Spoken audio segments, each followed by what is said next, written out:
Zašto su Hrvati izmislili kravatu?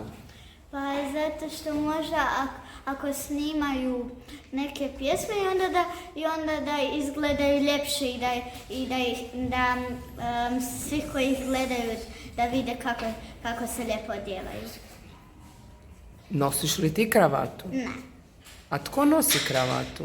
Pa iz moje obitelji nosi moj tata kravatu. Što ti misliš o kravatama? Ja mislim da kravate su jako lijepe. Nosiš li ti nekad kravatu? Pa mislim da sam jednom nosio u vrtiću. A jel bi ti nosio inače kravatu? Pa da bi mi roditelji dali i bi. Pa jesi ih pitao? Ne, nisam se sjetio. A gdje bi ti nosio kravatu? Pa nosio bih bilo gdje.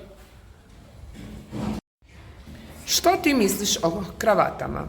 Ja o kravatama mislim da su jako lijepe i da neki ljudi da im nekim baš posebno lijepo stoji, a nekim da im čak baš i ne stoji lijepo. Pa koje su tebi lijepe kravate? Pa meni su lijepe crvene sa nekim bijelim krugicama ili točkicama.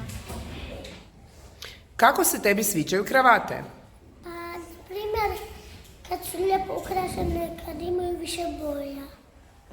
Znači više ti se sviđaju šarene nego jednobojne kravate? Da. Zašto? Pa onda kad obučeš izgledaš ljepše. Nosiš li ti nekad kravatu? Ne.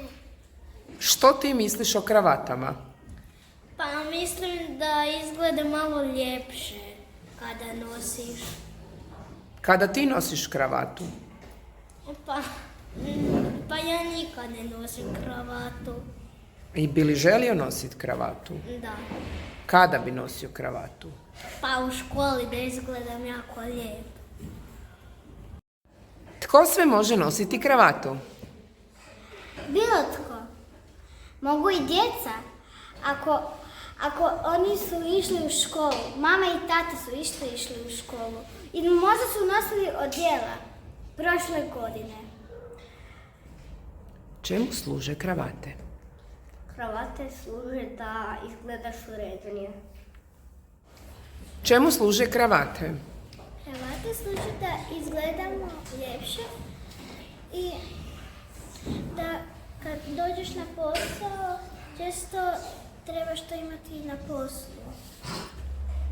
Zašto ti ne nosiš kravatu? Nisam, roditelj mi nikad ne da nosim kravatu. Čemu služi kravata?